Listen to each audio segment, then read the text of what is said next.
Hello everyone. I will be talking about the Customer License Program on behalf of the Aditya Birla team. Before I start talking about the program, let me tell you about the Aditya Birla Group. It is a well-known name in the Indian business industry and a critical pillar of our economy, with its roots traced back to over 150 years. Straddling across sectors and countries, it is a global leader in multiple industries worldwide. We have a strong workforce of 140,000 employees and counting. Currently, if we have to look at our business models, a large proportion of our businesses operate in the B2B space. With customer centricity at its heart, there are a lot of consumer interactions that happen primarily around the day-to-day businesses. At APG, customer centricity is a key mandate across the group. It is a mindset that the organization has that puts the customer as the focal point of their businesses. And that's why we call our customers and consumers as our customers. The three principles of customer centricity that were laid down at ABG are as given below. Solution and experiences and not product and services. Respond today to what our consumers will want tomorrow. Customer centricity is everyone's opportunity. As a customer centric organization, we are constantly working towards getting closer to our customers. We already had two successful programs running towards this Mission Happiness and Customer Journey Map. However, we as the Consumer Insights team realized that to make this journey stronger, there were certain shifts that were required to be made to truly understand our customers. First shift that we identified, the customer interactions at ABG were largely led by the customer facing functions, like your sales and marketing teams. Other functions like plant, packaging, R&D, and people at the shop floor had limited to no interaction with the customers. And this was not due to the lack of chances, but more the know-how of it. It was hence essential to design a program that could straddle all the business functions and across levels. A program which is simple yet effective to use. Next, we saw a large proportions of the teams who talked to the customers did it primarily with business focus and more often than not just replayed what was being said. It was hence essential to go beyond the current realm of conversation, from listening to your customers to understanding the meaning behind what was being said, how to filter the communication, and then draw the key insights.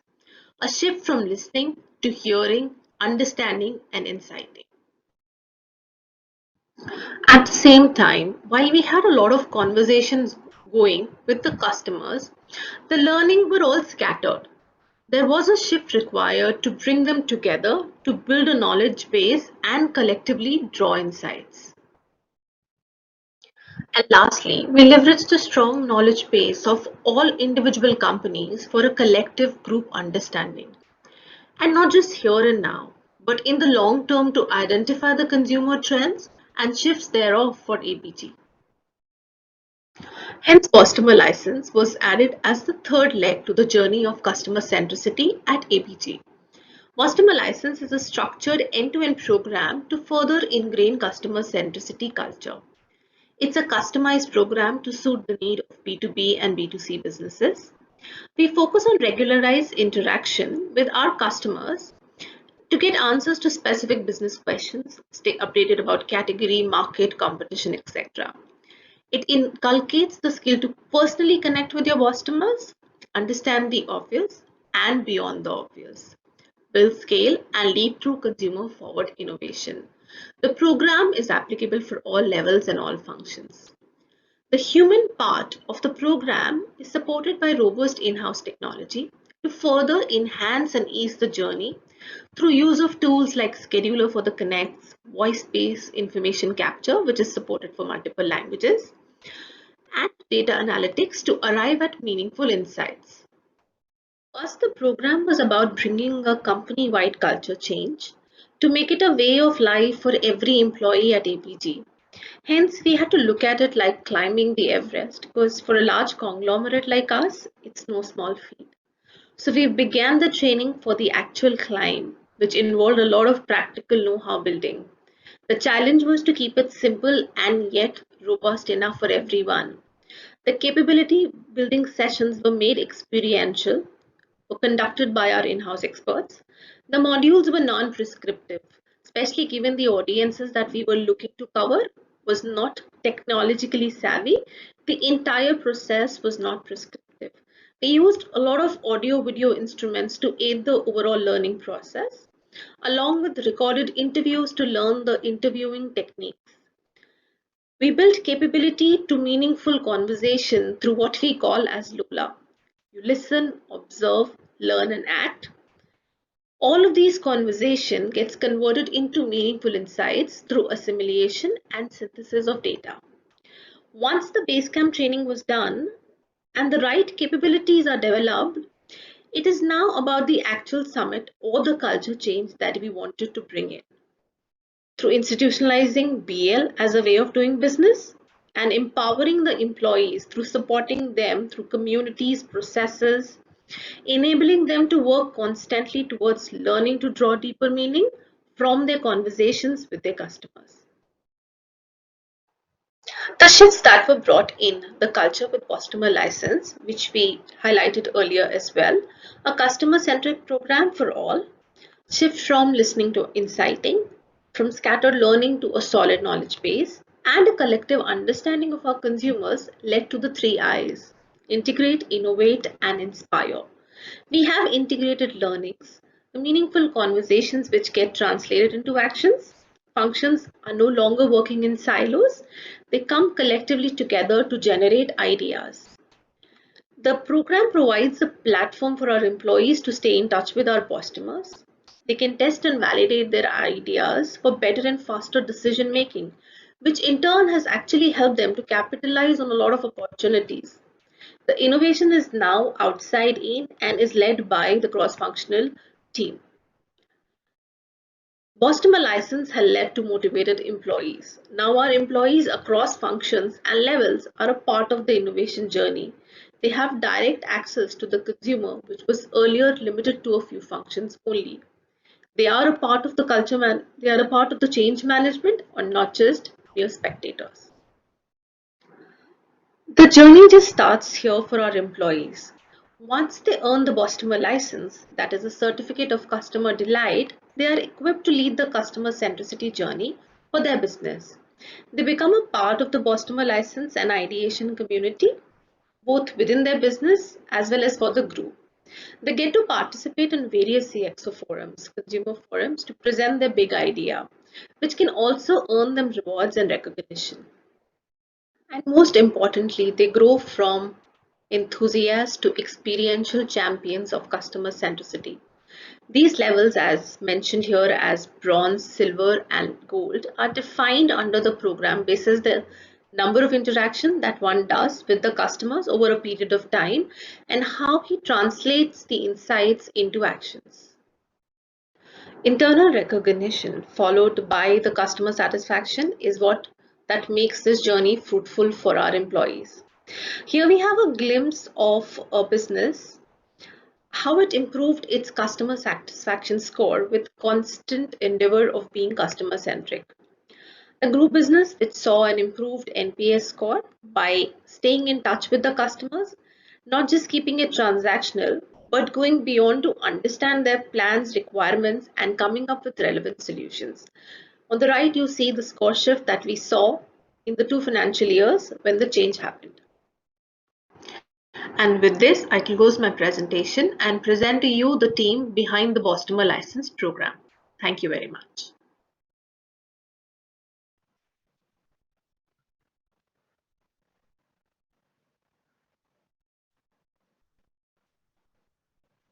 Fantastic. I think each of these presentations have what I would say shown different aspects of what we look at employee engagement and inspiration. Till the questions start flowing and people get their thoughts together. Lovely presentation. And I was wondering thanks for decoding what this Bostomer license was. And I love being a sports person. I completely love the analogy, yeah, of the enthusiast, the activist, and the champion. And I think when you put things into perspective, people can understand simple frameworks, right? So I would like to congratulate you on that. Thank you. Yeah. I have two questions before everybody starts thinking about it. You said it is everyone's opportunity. Yeah. Yeah. I want you to spell that out because that caught my attention. Being a researcher, different things catch my attention. So, what is everyone's opportunity, and what was that thought? So, an organization which is really looking to be customer centric and an organization of this scale, it is very easy for functions which are consumer facing to go talk to the consumers, understand what they're saying. But we are not just about those people. We are a B2B organization where there are a lot of people sitting in plants which are far away from here. And they're really contributing to what we eventually deliver to the customer. So the whole intent was to take the program to them, train them because they don't really interact with consumers at a daily level. So make them capable of doing the interaction and make them feel they're a part of this overall innovation journey that we are on. So that's what made it for everybody. I'd like to add over here, the point is that everyone needs to know what they are doing and how does it impact the ultimate customer or consumer.